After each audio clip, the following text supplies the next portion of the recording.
Hi എല്ലാവർക്കും നമസ്കാരം. നമ്മൾ ക്വസ്റ്റ്യൻ ഡിസ്കഷനാണ് ചെയ്തുകൊണ്ടിരിക്കുന്നത്. അപ്പോൾ ഇന്ന് നമ്മൾ പ്രീവിയസ് ഇയർ തന്നെ വീണ്ടും കണ്ടിന്യൂ ചെയ്യുകയാണ്. ക്വാണ്ടം മെക്കാനിക്സിൻ്റെ ഭാഗത്തേക്ക് നമ്മൾ പതുക്കെ കിടക്കുകയാണ്. അപ്പോൾ മനസ്സിലാക്കുക, ഓരോ സെഷനിൽ നിന്നും അധികമായിട്ടുള്ള ചോദ്യങ്ങളുണ്ട് കേട്ടോ. ശരി, അപ്പോൾ ഒന്നാമത്തെ ചോദ്യം നോക്കൂ. ഒന്നാമത്തെ വെച്ചാൽ ഇന്നത്തെ ക്ലാസ്സിൽ ഒന്നാമത്തെ ചോദ്യം നോക്കൂ. The phase velocity V P and group velocity V G of a de Broglie wave in free space are related as എന്താണ്? The phase velocity Vp and group velocity Vg of de Broglie wave in free space are related as. ദാ ഇവിടെ 4 options ഉണ്ട്. പക്ഷേ ഇത് നമ്മൾ ചെയ്ത് നോക്കേണ്ട ഒരു ചോദ്യമാണ്. അതായത് നമ്മൾ ഡി ബ്രോഗ്ലി വേവ് മെക്കാനിക്സിൽ 2 വെലോസിറ്റീസ് എന്ന് പറയുന്നത്, ഒന്ന് ഫേസ് വെലോസിറ്റി, മറ്റൊന്ന് ഗ്രൂപ്പ് വെലോസിറ്റി നമ്മൾ പറയുന്നുണ്ട്. അപ്പോൾ ഈ ഗ്രൂപ്പ് വെലോസിറ്റിയും ഫേസ് വെലോസിറ്റിയും തമ്മിൽ നമുക്ക് റിലേറ്റ് ചെയ്യാൻ പറ്റും, രണ്ടുപേരെ കണക്ട് ചെയ്യാൻ പറ്റും. എങ്ങനെ നമുക്ക് ഇവരെ കണക്ട് ചെയ്യാം എന്നുള്ളതാണ് ഈ ഒരു പ്രോബ്ലത്തിൽ നമ്മൾ പ്രധാനമായിട്ട് സംസാരിക്കുന്നത്. നോക്കിയാലോ? നോക്കാം. നമുക്ക് ഏറ്റവും ആദ്യം വി പിയുടെ ഇക്വേഷൻ ഒന്ന് എഴുതി വെച്ചാലോ. വി പി ഫേസ് വെലോസിറ്റി എന്ന് പറഞ്ഞാൽ എന്താണ്? ഒമേഗ ബൈ കെ ആണ്. എന്താണ്? Omega by K. മുകളിലും താഴെയും ഒരു എച്ച് കട്ട് കൊണ്ട് മൾട്ടിപ്ലൈ ചെയ്യുക. അപ്പോൾ V P is equal to എന്താണ്? H cut omega divide by H cut K എന്ന് എഴുതുക. എന്താണ്? H cut omega divide by എന്താണ്? എച്ച് കട്ട് കെ എന്ന് എഴുതുക. H cut omega divide by H cut K എന്ന് എഴുതുക. V P is equal to H cut omega by H cut K എന്ന് എഴുതുക. നമുക്കറിയാം E is equal to H cut omega നമ്മൾ quantum mechanics പഠിച്ചിട്ടുണ്ട്. Energy എന്ന് പറഞ്ഞാൽ എച്ച് കട്ട് ഒമേഗയാണ്. അപ്പോൾ നമുക്ക് വി പിക്ക് പകരം എന്ത് എഴുതാം? V P is equal to E divide by H cut K എന്ന് വെച്ചാൽ അത് മൊമൻറ്റം ആണ്. പി എന്താണ്? മൊമൻറ്റം പി എന്ന് നമുക്ക് എഴുതാം. ശരിയല്ലേ? നമുക്ക് വേറൊരു കാര്യം കൂടി മേളിൽ എഴുതി വയ്ക്കുന്നത്, വി ജി എന്ന് വെച്ചാൽ D omega divide by D K ആണ്. വി ജി എന്ന് വെച്ചാൽ എന്താണ്? D omega by D K ആണ്. അപ്പോൾ ഇവിടെ V P E by P ആണെങ്കിൽ വി ജി എന്തായിരിക്കും? ഇതുപോലെ എഴുതുകയാണെങ്കിൽ D E divide by D P എന്ന് നമുക്ക് എഴുതാമല്ലോ. എന്താണ്? D E divide by D P എന്ന് എഴുതാമല്ലോ. എഴുതാം. ഓക്കെ ആണേ? ഓക്കെ ആണോ? അങ്ങനെയാണെങ്കിൽ ഇയുടെ സ്ഥാനം നമുക്ക് വേറെ വാല്യൂ കൊടുക്കാം. നമുക്കറിയാം എനർജി എന്ന് വെച്ചാൽ എന്താണ്? E is equal to P square by 2m. ഇവിടെ പൊട്ടൻഷ്യൽ എനർജി പറയേണ്ട ആവശ്യമില്ല, കൈനറ്റിക് എനർജി മാത്രം മതി അല്ലേ? Because it is associated with a moving wave. ശരിയല്ലേ?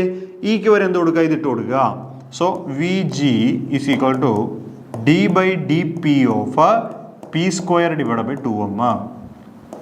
ഓക്കെ, 1/2m കോമൺ ആയിട്ട് പുറത്തേക്ക് കൊണ്ടുവരിക. 1/2m കൊണ്ടുവന്നു. ബാക്കി എന്താണ്? D by D P of P square എന്ന് എഴുതുക അല്ലേ? D by D P of P square എന്ന് വെച്ചാൽ 2p ആണ്. That is equal to 1/2m into 2p. 2 ഇൻറ്റുവും cut ചെയ്യുക. ബാക്കി എന്തുണ്ട്?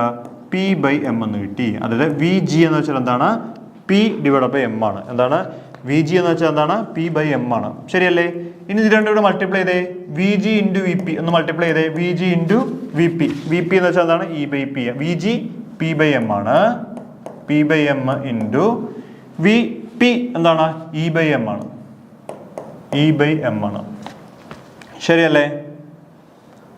വി പി എന്ന് വെച്ച് V G E by P. തെറ്റിപ്പോയോ?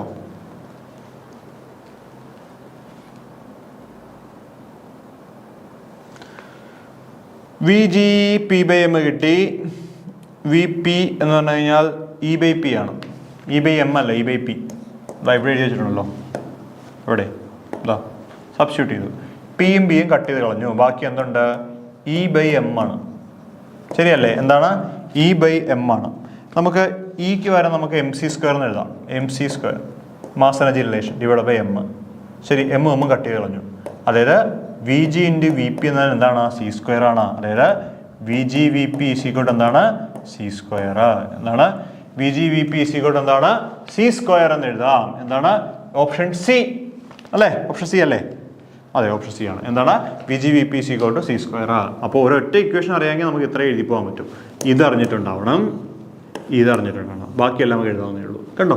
ഒരു ദിവസം ചെയ്ത് കഴിയുമ്പോഴുണ്ടല്ലോ ഇതുമായിട്ട് ബന്ധപ്പെട്ട് എന്ത് ചോദിച്ചാലും നിങ്ങൾക്ക് തന്നെ ചെയ്യാൻ പറ്റും. അതാണ് ഇതിൻ്റെ ഒരു ഗുണം. ഓട്ടോമാറ്റിക്കലി നമുക്ക് മനസ്സിലാവും. പക്ഷേ ഇത് കൃത്യമായിട്ട് മനസ്സിലാക്കി എഴുതി പഠിച്ചിട്ടുണ്ടാവണം, എങ്കിൽ മാത്രമേ ഇത് പറ്റുള്ളൂ. അല്ല ചുമ്മാ ഒന്നും പറ്റില്ല കേട്ടോ. ഓക്കെ, അടുത്തത്, the duration of radar pulse is 1 micrometer. മ്യൂം ആണ്, മൈക്രോമീറ്റർ. മില്ലി അല്ല, മൈക്രോ ആണ്. The uncertainty in its energy will be എന്താണ്? The uncertainty in its energy will be. Uncertainty കണ്ടുപിടിക്കാനാണ് നമ്മളോട് പറഞ്ഞിരിക്കുന്നത്. അപ്പോൾ നമ്മൾ എന്ത് ഉപയോഗിക്കണം? ഇവിടെ നമ്മുടെ അൺസർട്ടനിറ്റി പ്രിൻസിപ്പിൾ ഉപയോഗിക്കണം. സോ നമുക്കറിയാം ഡെൽറ്റ എക്സ് ഡെൽറ്റ പി എന്ന് പറഞ്ഞാൽ എന്താണ്? എച്ച് കട്ട് ഡിവൈഡ് ബൈ 2 ആണ്. എന്താണ്? എച്ച് കട്ട് ഡിവൈഡ് ബൈ 2 ആണ്. ഒരെണ്ണം കൂടിയുണ്ട്. എന്താണ്? Delta E into delta T എന്ന് പറഞ്ഞാൽ എന്താണ്? എച്ച് കട്ട് ഡിവൈഡ് ബൈ 2 ആണ്. ശരിയല്ലേ? ഇനി ഡെൽറ്റ ഇ എന്ന് പറഞ്ഞാൽ എന്തെഴുതാം നമുക്ക്? H cut by 2 into delta T എന്ന് വേണമെങ്കിൽ എഴുതാം. ശരിയല്ലേ? That is equal to H കട്ടിന് എച്ച് ബൈ 2 പൈ എന്ന് എഴുതാം. അപ്പം എച്ച് ബൈ 2 ഇൻറ്റു 2 4 ആവും. 4 പൈ ഇൻറ്റു ഡെൽറ്റ ടി എന്ന് എഴുതാം. ശരിയല്ലേ? That is equal to 6.626 into 10⁻⁻34 divide by 4 into 3.14 into 1 micro S ആണ്. അപ്പോൾ 1 ഇൻറ്റു 10⁻⁻6. ശരിയല്ലേ? എന്ത് ചെയ്യുക? ഇത് നിങ്ങൾ റിസോൾവ് ചെയ്യുക. എങ്ങനെ റിസോൾവ് ചെയ്യാൻ പറ്റും?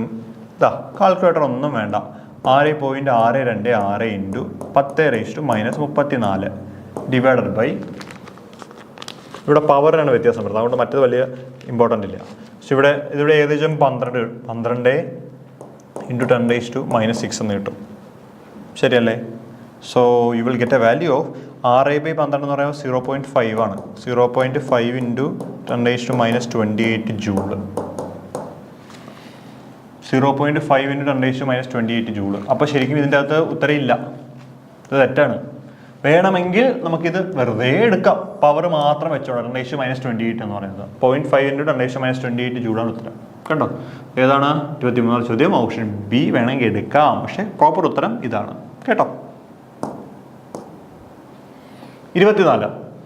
The expectation value of momentum P is. എന്താണ്? The expectation value of momentum P is. Momentum പിയുടെ എക്സ്പെക്ടേഷൻ വാല്യൂ എന്താണ് എന്നുള്ളതാണ് 24ാമത്തെ ചോദ്യമായിട്ട് നമുക്ക് ചെയ്യേണ്ടത്. ഓക്കെ, അപ്പോൾ എക്സ്പ്രഷൻ ആദ്യം തന്നെ എഴുതി പറഞ്ഞുതരാം. ഈ എക്സ്പെക്ടേഷൻ ഓഫ് പി എന്ന് പറഞ്ഞു കഴിഞ്ഞാൽ ഇങ്ങനെയാണ് എക്സ്പെക്ടേഷൻ എഴുതുന്നത്. Expectation of P is equal to എന്താണ്? Psi P psi divided by എന്താണ്? സൈ സൈ എന്ന് എഴുതുക. ഓക്കെ, നോർമലൈസ്ഡ് ആണെങ്കിൽ ഈ താഴെയുള്ള സാധനം 1 ആണ്. കേട്ടോ? അപ്പോൾ എന്താണ്? ബ്രാ സൈ കെറ്റ് സൈ അങ്ങനെയുള്ള പറയുന്നത്. അത്രയും മാത്രം എഴുതിയാൽ മതി. ശരിയല്ലേ? ഇത് ഇൻ്റഗ്രൽ ഫോമിലേക്ക് മാറ്റണം അല്ലേ? സോ ഇൻ്റഗ്രൽ ബ്രാ സൈ എന്ന് പറഞ്ഞു കഴിഞ്ഞാൽ അത് സൈ സ്റ്റാർ ആണ്. ഇങ്ങനെ എഴുതുന്നത് നമുക്ക് സൈ എന്ന് എഴുതാം. തിരിച്ചെഴുതിക്കാൻ അതിനെ സൈ സ്റ്റാർ എന്ന് എഴുതാം. ശരിയല്ലേ? Into moment operator minus I H cut doe by minus I H cut doe by Dr X into psi D tau. ശരിയല്ലേ? So that is equal to integral psi star ഒരു ഐ കൊണ്ട് മുകളിലും താഴെയും multiple ചെയ്യുക. അപ്പോൾ മുകളിൽ I into I -1 ആണ് അല്ലേ? ബാക്കി എച്ച് കട്ട് ഡിവൈഡ് ബൈ താഴെയുള്ള I do by Dr X of psi D tau. ശരിയല്ലേ? ഡോ ബൈ ഡോ എക്സിന് പകരം നമുക്ക് ഡെൽറ്റ എന്ന് കൊടുക്കാം. കാരണം ഡെൽ എന്ന് വെച്ചാൽ doe by Dr X into doe by doe Y into doe by Dr X ഇട്ടാൽ നമുക്ക് പറയുന്നത് നമ്മൾ. അപ്പോൾ integral psi star H cut by I delta of psi D tau എന്ന് എഴുതാം. കണ്ടോ? 24ാമത്തെ ചോദ്യം. So you will get a value of option C integral psi star H cut by psi del psi D tau. കണ്ടോ? അപ്പോൾ ഒന്നുമില്ല, ഈ സാധനം തന്നെയാണ്. അത് ഇൻ്റഗ്രൽ ഫോമിലേക്ക് മാറ്റി എഴുതിയെന്നേ വ്യത്യാസമുള്ളൂ. So expectation value momentum P is integral psi star H cut by I into del psi D tau എന്നെഴുതാം. Option C. 25. Which of the following is an eigen function of Lz? Lz. So 25ാമത്തെ ചോദ്യം direct ചോദ്യമാണ്. So ഉത്തരം എന്ന് പറഞ്ഞു കഴിഞ്ഞാൽ e⁻⁵ ആണ്. Which of the following is eigen function of Lz? Lzന്റെ ഐഗൻ ഫംഗ്ഷൻ താഴെ തന്നെ ഏതാണ്? e⁻⁵ നമുക്ക് എഴുതാം. ഓക്കെ, അത് കാണാമെന്ന് പഠിച്ചോളൂ കേട്ടോ, സ്റ്റാൻഡേർഡ് ആണ്. 26ാമത്തെ ചോദ്യമാണ് നമ്മൾ അടുത്തതായിട്ട് പറയാൻ പോകുന്നത്. 26ാമത്തെ ചോദ്യവും വളരെ ഇമ്പോർട്ടൻ്റ് ആയിട്ട് പഠിക്കേണ്ട ഒരു ഇക്വേഷനാണ്. In partial wave analysis the expression for total cross section scattering എന്താണ്? 4π/k² into sigma L 12+1 into sine square delta L. കാണാതെ പഠിച്ചേ പറ്റുള്ളൂ. കാരണം അത്രത്തോളം എന്ന് വെച്ചാൽ അത്രത്തോളം ഇമ്പോർട്ടൻ്റ് ആയിട്ടുള്ളൊരു റിലേഷനാണത്. നമ്മൾ പാർഷ്യൽ വേവ് അനാലിസിസിൽ സ്കാറ്ററിംഗ് ക്രോസ് സെക്ഷൻ പറയുന്നുണ്ട്. Scattering cross section sigma is equal to നമ്മൾ മോഡ് ഓഫ് f(θ)² എന്ന് എഴുതാം. അല്ലെങ്കിൽ sigma is equal to 4π/k² into sigma L 12+1 into sine square delta L. Option B. 27. Which of the following quantum mechanical operator is Hermitian? Which of the following quantum mechanical operator is Hermitian? താഴെ തനിക്കിൽ ഏതാണ് Hermitian എന്നുള്ളതാണ് 27ാമത്തെ ചോദ്യം. Okay, so നമുക്കൊന്ന് ചെയ്ത് നോക്കാം. അപ്പോൾ Hermitian ആവാനുള്ള condition ആദ്യം പറഞ്ഞുതരാം. ഒരു തന്നിരിക്കുന്ന ഒരു ഓപ്പറേറ്റർ ഹെർമീഷ്യൻ ആവണമെങ്കിൽ അത് സാറ്റിസ്ഫൈ ചെയ്യുന്നുണ്ട് ഒരു ഫോർമുലയുണ്ട്. അതിതാണ് integral psi star A psi D X എന്ന് പറഞ്ഞു കഴിഞ്ഞാൽ integral A psi the whole star psi D X. ഇതാണ് ഹെർമീഷ്യൻ്റെ കണ്ടീഷൻ എന്ന് പറഞ്ഞാൽ ഇതാണ്. ഈ കണ്ടീഷൻ സാറ്റിസ്ഫൈ ചെയ്യുകയാണെങ്കിൽ നമുക്ക് ആ ഓപ്പറേറ്റർ, ഇവിടെ എ എന്ന് പറഞ്ഞാൽ നമ്മൾ സിമ്പിളായിട്ട് ഓപ്പറേറ്റർ എടുക്കുന്നത്, അങ്ങനെ ഒരു ഓപ്പറേറ്റർ എടുത്ത് ഈ ഫോർമാറ്റിൽ സബ്സ്റ്റിറ്റ്യൂട്ട് ചെയ്ത് ഇതേ ഫോർമാറ്റിൽ റീപ്രൊഡ്യൂസ് ചെയ്യാൻ പറ്റുകയാണെങ്കിൽ നമുക്ക് പറയാം നമുക്ക് തന്നിരിക്കുന്ന ഓപ്പറേറ്റർ എന്ന് പറയുന്നത് ഹെർമീഷ്യൻ ആണ് എന്ന് പറയാം. ഇതിപ്പോൾ കാണുമ്പോൾ നമുക്ക് അറിയാൻ പറ്റും, കാരണം നമുക്ക് കോമൺ ആയിട്ടുള്ള കുറേ ഓപ്പറേറ്റേഴ്സ് ഹെർമീഷ്യൻ നമ്മൾ പഠിക്കുന്നുണ്ട്. അപ്പോൾ ഇതെങ്ങനെയാണ് ചെയ്യുന്നതെന്ന് കൂടി പറഞ്ഞുതരാം. ഇതാ integral psi star A psi D X is equal to integral psi star എക്ക് പകരം ഞാൻ തൽക്കാലം ഈ ഡി എന്ന് പറയുന്ന ഓപ്പറേറ്റർ ചൂസ് ചെയ്യുകയാണ്. Psi star I D by D X of psi D X എന്ന് എഴുതുകയാണ്. ഓക്കെ, ഈ ഐനെ ഞാൻ കോമൺ ആയിട്ട് പുറത്തേക്ക് എടുത്തു. I integral psi star D by D X of psi D X എന്ന് എഴുതി. Okay, that is equal to ഞാനിതിനെ പ്രോഡക്റ്റ് റൂള് ഉപയോഗിച്ചിട്ട് അങ്ങ് ഇൻ്റഗ്രേറ്റ് ചെയ്യുകയാണ്. ഈ ഐനെ കോമൺ ആയിട്ട് പുറത്തിട്ടിട്ടുണ്ട്. Okay, so psi star psi limit -∞ to +∞ minus I into integral D by D X of psi star psi D X. Integral എങ്ങനെയാ? First term into integral of the second minus integral of derivative first into integral of the second.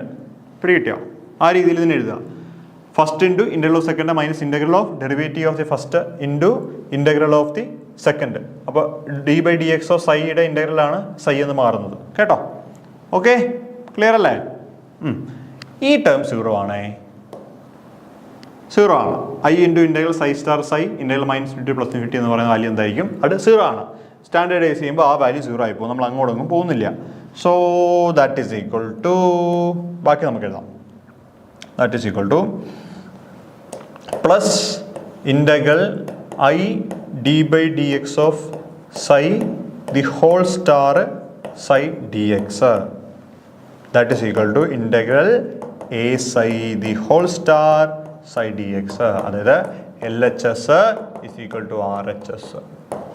പറഞ്ഞുതരാം. ഇതാ ഇവിടെ ഒരു -i ഉണ്ടല്ലോ, ആ മൈനസിയുടെ complex conjugate എടുത്തു കഴിഞ്ഞാൽ, അതായത് ഈ ഐനെ ഇങ്ങോട്ട് എഴുതി വെച്ചിട്ട് ഹോൾ റേസ് ടു സ്റ്റാർ ഇട്ട്, അപ്പോൾ ഐക്കും സ്റ്റാർ പോവും, സൈക്കും സ്റ്റാർ പോവും. പിടികിട്ടിയ? അപ്പോൾ ഐയുടെ സ്റ്റാർ എന്ന് വെച്ചാൽ -i ആണ്. മനസ്സിലായോ? സൈ സ്റ്റാർ തന്നെ. കണ്ടോ? ഓക്കെ, അപ്പോൾ അങ്ങനെ I into D by D X psi the whole star ഞാൻ ഇട്ടു, സൈ ഡി എക്സ് എന്ന് ഇട്ടു. ഓക്കെ, ശരിയല്ലേ? അല്ലേ? ഓക്കെ, ഈ I into D by D X എന്ന് വെച്ചാൽ എന്താ? അത് എ അല്ലേ? എ. ബാക്കി psi star psi D X. ഒന്ന് നോക്കിയേ, നമ്മൾ തുടങ്ങിയത് ഇവിടെ നിന്നാണ്, നമുക്ക് കിട്ടിയത് എന്താ? ഇതല്ലേ? അപ്പോൾ നമുക്ക് പറയാം ആ operator I into D by D X എന്ന് പറയുന്നത് എന്താണ്? ഹെർമീഷ്യൻ ഓപ്പറേറ്റർ ആണ്. മനസ്സിലായോ? അപ്പോൾ നിങ്ങൾ ഓർത്തിരിക്കേണ്ടത് എങ്ങനെയാ? D by D X Hermitian അല്ല, D by D X whole square Hermitian അല്ല, D by D X whole cube Hermitian അല്ല. പിന്നെ ആരേ ഹെർമീഷ്യൻ ഉള്ളൂ? I into D by D X is a Hermitian operator. എന്താണ്? I into D by D X is a Hermitian operator. കാണാതെ പഠിച്ചു വെച്ചോളൂ. I × d/dx Hermitian ആണ്. അപ്പോൾ ഹെർമീഷ്യൻ അല്ലാത്ത ആരൊക്കെയാ? d/ds ഹെർമീഷ്യൻ അല്ല, d/ds ഹോൾ സ്ക്വയർ ഹെർമീഷ്യൻ അല്ല, d/ds ഹോൾ ക്യൂബ് ഹെർമീഷ്യൻ അല്ല. പക്ഷേ I × d/ds ഹെർമീഷ്യൻ ആണ്. കാരണം ഇനി ഓപ്ഷൻ വരുമ്പോൾ നിങ്ങൾക്ക് ഓപ്ഷനുകൾ ഒഴിവാക്കാൻ പറ്റും. ഇതിനകത്ത് മനസ്സിലായോ? അപ്പോൾ ഇങ്ങനെയാണ് ചെയ്യേണ്ടത്. നിങ്ങൾക്ക് ഇത് പാടായിട്ട് തോന്നുന്നുണ്ടെങ്കിൽ നിങ്ങൾ ആദ്യമായിട്ട് ചെയ്യുന്നതുകൊണ്ട് മാത്രം തോന്നുന്നതാണ്. നിങ്ങളൊരു അരുൺദാസ് സാറിൻ്റെ പുസ്തകം എടുത്തിട്ട് അതിൻ്റെ ഹെർമീഷ്യൻ്റെ പ്രോബ്ലംസ് ഉണ്ട്, അല്ലെങ്കിൽ ലിനോർദ് സെല്ലിയുടെ പുസ്തകമുണ്ട്, ഹെർമീഷ്യൻ പ്രോബ്ലംസ് ഉണ്ട്, അതെടുത്തിട്ട് ഓരോ 2 പ്രോബ്ലങ്ങൾ ഇതേ രീതിയിൽ ചെയ്തു. ഇപ്പം മനസ്സിലായോ? ഇടതുവശവും വലതുവശവും തുല്യമാണ്. തന്നിരിക്കുന്ന ഓപ്പറേറ്ററിനെ ഇട്ടുകൊടുക്കുന്ന ഇടതുവശം ചെയ്യുക, അവസാനം ഒരു ഉത്തരം കിട്ടും. ആ കിട്ടുന്ന ഉത്തരം വലതുവശവുമായിട്ട് സാമ്യമാക്കാൻ ശ്രമിക്കുക. അങ്ങനെ സാമ്യമായാൽ പറയാം അത് ഹെർമീഷ്യൻ. അതാണ് LHS = RHS എന്ന് പറയുന്നത്. കണ്ടോ? ഓക്കെ. അപ്പോൾ I × d/ds എന്താണ്? It is a Hermitian operator. കേട്ടോ? d/ds ഹെർമീഷ്യൻ ആണോ? അല്ല. d/ds ഹോൾ സ്ക്വയർ ഹെർമീഷ്യൻ ആണോ? അല്ല. d/ds ഹോൾ ക്യൂബ് ഹെർമീഷ്യൻ ആണോ? അല്ല. പിന്നെ ആരാ ഹെർമീഷ്യൻ? I × d/ds ഹെർമീഷ്യൻ ആണ്. ഇതുപോലെ വേറെയും കുറച്ച് ഓപ്പറേറ്റർ ഉണ്ട് ഹെർമീഷ്യൻ ആയിട്ടുള്ളത്. കേട്ടോ? അത് നോക്കിക്കോളൂ, സാറിൻ്റെ പുസ്തകത്തിലുണ്ട്. അടുത്ത ചോദ്യമാണ് the value of half L minus L plus R plus L minus S plus is. ഞാനത് ചെയ്തു വെച്ചിട്ടില്ല. അത് ശരിക്കും കാണാതെ പഠിക്കേണ്ട ഒരു സാധനമാണ്. ചെയ്യുകയാണെങ്കിൽ ചെയ്യാം, ചെയ്തെടുക്കാൻ പറ്റും. എങ്ങനെ ചെയ്യാമെന്ന് ചോദിച്ചു കഴിഞ്ഞാൽ there are different ways. ഒന്ന് നമുക്കറിയാം, L plus is equal to Lx plus ILy ആണ്. ആംഗുലർ മൊമെന്റത്തിലെ റേസിംഗ് ഓപ്പറേറ്റർ ആണ് L പ്ലസ് എന്ന് പറയുന്നത്. L മൈനസ് എന്ന് വെച്ചാൽ Lx മൈനസ് ILy ആണ്. പിടികിട്ടിയോ? ഇനിയിപ്പോൾ എന്താ ചെയ്യാൻ പറ്റുക? L മൈനസ്, ഇപ്പോൾ L minus into L plus ചെയ്യണം. അപ്പോൾ Lx minus ILy into Lx plus I into Ly ചെയ്യണം. കണ്ടോ? ഇതിങ്ങനെ ഓരോന്ന് ക്രോസ് ചെയ്ത് ചെയ്ത് അതിനെ എക്സ്പാൻഡ് ചെയ്ത് റിസോൾവ് ചെയ്തൊക്കെ നമുക്ക് കണ്ടുപിടിക്കാൻ പറ്റണം. അത് കുറേ ലെങ്തിയാണ്. ഇങ്ങനെ ചെയ്ത് പോകണം. മറ്റൊരു അവസരത്തിൽ ഞാൻ ചെയ്തു തരാം എങ്ങനെയാണ് ചെയ്യുന്നതെന്ന്. അപ്പോൾ നിങ്ങൾ മനസ്സിലാക്കേണ്ട കാര്യം ഇത്രയേ ഉള്ളൂ. Half L plus L minus L plus plus L minus L plus എന്ന് പറഞ്ഞു കഴിഞ്ഞാൽ അതിൻ്റെ വാല്യൂ L² മൈനസ് LZ² ആണ്. എന്താണ്? L² മൈനസ് LZ² ആണ് half L minus L plus plus L minus L plus എന്ന് പറയുന്നത്. എന്താണ്? L² മൈനസ് LZ² ആണ്. Which is very important. Okay, പഠിച്ചു വയ്ക്കണം. L plus plus L minus L plus plus L minus L plus into half എന്ന് പറഞ്ഞു കഴിഞ്ഞാൽ L² minus LZ². എന്താണ്? L² minus LZ². L² എന്തായിരുന്നു ഓർക്കുന്നുണ്ടോ? L² എന്ന് വെച്ചാൽ എന്താ? Lx² plus Ly² plus LZ² ആണ്. ഇനി LZ² normal LZ². Okay clear ആണോ? ഓക്കെ. അതായത് നിങ്ങളിത് ഇതെല്ലാം ചെയ്തു വരുന്നത് അവസാനം കിട്ടുന്നത് ഈ 2 സാധനങ്ങളായിരിക്കും. അപ്പോൾ ഇതിന് ഇങ്ങോട്ട് കൊണ്ടുവരുമ്പോഴാണ് L² മൈനസ് LZ² എന്ന വാല്യൂ വരുന്നത്. കേട്ടോ? ഓക്കെ, പുറത്ത് വയ്ക്കുമല്ലോ. ഒന്ന് ചെയ്യട്ടെ. Half L minus L plus plus L plus L minus എന്താണ്? L² മൈനസ് LZ² ആണ്. എന്താണ്? L² minus LZ². ഓക്കെ, ഓർക്കുന്നുണ്ടോ? L² eigen value h² into L into L plus 1. ഓർക്കുന്നുണ്ടോ? പിന്നെ LZ ആണെങ്കിൽ MH ആണ്, LZ² ആണെങ്കിൽ M² h² ആണ്. ഓർത്ത് വയ്ക്കുക കേട്ടോ. ഓക്കെ, 29.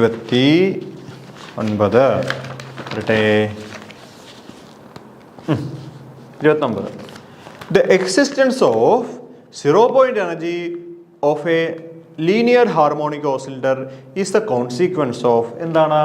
Uncertainty principle. എന്താണ്? Uncertainty principle. It means that the position and the momentum of a particle cannot both be precisely zero. As a result, the particle must have a non-zero energy, that is lowest state ground state. അതായത് നമ്മൾ ഈ uncertainty principle അനുസരിച്ച് നമ്മളൊരു കാര്യം എഴുതാറുണ്ട്. എന്താണ്? ഒന്നെങ്കിൽ delta X delta P is equal to h/2 അല്ലേ? അല്ലെങ്കിൽ delta E delta T is equal to h/2 നമ്മൾ എഴുതാറുണ്ട് അല്ലേ? അതായത് അൺസർട്ടനിറ്റി, അതായത് നമുക്ക് കൃത്യമായിട്ട് പൊസിഷനും മൊമെന്റോ at a time, particular time, at a time we cannot measure both position and momentum simultaneously or both the time and energy simultaneously. Okay, കാരണം ഒന്ന് ഉള്ളപ്പോൾ തന്നെ മറ്റൊന്ന് മാറ്റം ഉണ്ടാവും. ഒന്ന് മെഷർ ചെയ്യുമ്പോൾ മറ്റൊന്ന് മാറിപ്പോകും. അതുകൊണ്ട് തന്നെ ഹാർമോണിക് ഓസിലേറ്റർ, ലീനിയർ ഹാർമോണിക് ഓസിലേറ്ററിലെ 0 പോയിന്റ് എനർജി എന്ന് പറയുന്നത് എന്തിന്റെ കോൺസിക്വൻസ് ആണ്? അൺസർട്ടനിറ്റി പ്രിൻസിപ്പിളിന്റെ കോൺസിക്വൻസ് ആണ്. പിടികിട്ടിയോ? അതായത് ഓൾറെഡി ഒരു നോൺ സീറോ വാല്യൂ തന്നെ ഉണ്ടാവും. അല്ലേ? 0.5 അല്ലേ? ഹാഫ് എച്ച് കിട്ട് ഒമേഗ. അതെന്തുകൊണ്ടാണ്? ഒരു അൺസർട്ടനിറ്റി ഉള്ളതുകൊണ്ടാണ് സിസ്റ്റത്തിൽ കേട്ടോ. അതൊന്നും 30. The expression for optical theorem. Optical തിയറത്തിന്റെ എക്സ്പ്രഷൻ എന്താണെന്നുള്ളതാണ്. ഓപ്ഷൻ ഡി ആണ്. എന്താണ്? IM of f(0) = k/4π × sigma t എന്നുള്ളതാണ് equation. Okay. Imaginary part of the forward scattering amplitude is related to total scattering cross section. അതായത് imaginary part of the scattering amplitude ആണ് നമ്മൾ എഴുതി വെച്ചിരിക്കുന്നത്. IM of f of θ നമുക്കറിയാം scattering amplitude ആണ്. ഇവിടെ θ 0 ആണ്. അതുകൊണ്ടാണ് IM of f of θ = k/4π × sigma t എന്ന് പറയുന്നത്. Okay. So optical theorem IM of f of θ = എന്താണ്? k/4π × sigma of t. Okay. നമ്മൾ ജനറൽ ആയിട്ട് എക്സ്പ്രഷൻ എഴുതുന്ന ഓർക്കുന്നുണ്ടോ? നമ്മൾ ജനറലി ഇങ്ങനെ എഴുതുന്നത് IM of f of θ = k/4π × sigma t. Sigma t means total scattering. അതാണ് എക്സ്പ്രഷൻ. ഇവിടെ θ = 0 എന്ന കൺസിഡറേഷൻ നമ്മൾ എടുക്കുകയാണ്. അതുകൊണ്ടാണ് അങ്ങനെ എഴുതുന്നത് കേട്ടോ. 31. Which of the following is Fermi golden rule? താഴെ തന്നിരിക്കുന്നതിൽ ഏതാണ് ഫെർമി ഗോൾഡൻ റൂൾ എന്നുള്ള ചോദ്യം. ഓപ്ഷൻ എ ആണ് ഫെർമി ഗോൾഡൻ റൂൾ എന്ന് പറയുന്നത്. 2π/h² × h of alpha beta e the whole square rho of alpha e എന്ന് പറയുന്നത് കേട്ടോ. അപ്പോൾ അതൊന്ന് കാണാണ്ട് പഠിച്ചു വയ്ക്കണം കേട്ടോ. യെസ്, ഓപ്ഷൻ ബി ആണേ. അടുത്തത്, which of the following relation is true for polymetrics of sigma x, sigma y and sigma z? sigma x, sigma y, sigma z എന്ന് പറഞ്ഞ പോളിമെട്രിക്സിനുമായിട്ട് ബന്ധപ്പെട്ട് ശരിയായിട്ടുള്ളത് ഏതാണെന്നുള്ളതാണ്. ട്രൂ നോട്ട് ട്രൂ ആണോ ഫോൾസ് ആണോ നോക്കണം. അപ്പോൾ ഞാൻ പോളിസിമെട്രിക്സ് എഴുതിത്തരാം. സിഗ്മ എക്സ് എന്ന് വെച്ചാൽ 0 1 1 0 അല്ലേ? സിഗ്മ വൈ എന്ന് പറഞ്ഞു കഴിഞ്ഞാൽ 0 - i 0. സിഗ്മ ഇസഡ് എന്ന് പറഞ്ഞു കഴിഞ്ഞാൽ 1 0 0 -1. ശരിയല്ലേ? ഇനി properties, sigma X sigma Y എന്ന് പറഞ്ഞു കഴിഞ്ഞാൽ i × സിഗ്മ ഇസഡ് ആണ്. സിഗ്മ വൈ സിഗ്മ ഇസഡ് എന്ന് പറഞ്ഞു കഴിഞ്ഞാൽ i × സിഗ്മ എക്സ് ആണ്. സിഗ്മ ഇസഡ് സിഗ്മ എക്സ് എന്ന് പറഞ്ഞു കഴിഞ്ഞാൽ i × സിഗ്മ വൈ ആണ്. ഇനി സിഗ്മ എക്സ് സിഗ്മ വൈ എന്ന് പറഞ്ഞു കഴിഞ്ഞാൽ 2 × i സിഗ്മ ഇസഡ് ആണ്. കമ്മ്യൂട്ടേറ്റർ ആണ്. ഇനി ട്രേസ് ഓഫ് സിഗ്മ എന്ന് പറഞ്ഞാൽ 0 ആണ്. ഇനി ട്രേസ് ഓഫ് സിഗ്മ സ്ക്വയർ ആണെങ്കിൽ അത് 2 ആണ്. ഇതൊക്കെ ഒന്ന് ഓർത്ത് വെച്ചോണം കണ്ടോ. ഇത് പഠിക്കാൻ ഈസി പിള്ളേരെ, ഒരെണ്ണം പഠിച്ചാൽ മതി. സിഗ്മ എക്സ് സിഗ്മ വൈ എന്ന് വെച്ചാൽ എന്താണ്? i × സിഗ്മ ഇസഡ് ആണ്. ഓൾട്ടർനേറ്റ് മാറി വരണം. എക്സ് വൈ ഇസഡ്, എസ് കഴിഞ്ഞാൽ വൈ കഴിഞ്ഞാൽ ഇസഡ്, ഇസഡ് കഴിഞ്ഞാൽ എക്സ്, അങ്ങനെ ഓർക്കണം. അപ്പോൾ അതെ ഇവിടെ എക്സ് വൈ ആണ്. അപ്പോൾ അടുത്തത് ഇവിടെ എന്ത് വരണം? എക്സ് വരണം, വൈ വരണം. സിഗ്മ ഇവിടെ വൈ ആണെങ്കിൽ ഇവിടെ ഇസഡ് വരണം. That is i × sigma. ഇവിടെ എന്ത് വരണം? എക്സ് വരണം. ഇനി ഓൾട്ടർനേറ്റ് മാറണം. വൈ കഴിഞ്ഞാൽ എന്താണ്? വൈ കഴിഞ്ഞാൽ ഇസഡ്, ഇസഡ് കഴിഞ്ഞാൽ എക്സ്, i × സിഗ്മ വൈ. കണ്ടോ? അങ്ങനെ കിട്ടും. ഓക്കെ, ശരി. അപ്പോൾ ഇവിടെ ട്രൂ ആയിട്ടുള്ളത് sigma X sigma Y, option C. Sigma X sigma Y = i × sigma Z എന്നുള്ളതാണ്. ഓക്കെ, അപ്പോൾ അത്രയും ചോദ്യങ്ങളാണ് ഇതുമായിട്ട് ബന്ധപ്പെട്ടുള്ളൂ. 32 നമ്മളൊരു 10 ചോദ്യങ്ങളാണ്, 10 അല്ല ഇതിൽ 15 ചോദ്യങ്ങൾ കയറി വന്നിട്ടുണ്ട് കേട്ടോ. അപ്പോൾ ശരി, നമുക്ക് ഈ സെഷൻ ഇവിടെ അവസാനിപ്പിക്കാം. അടുത്ത സെഷനിൽ നമുക്ക് വീണ്ടും ഇതുപോലെയുള്ള ചോദ്യങ്ങളായിട്ട് വീണ്ടും കാണാം. Thank you.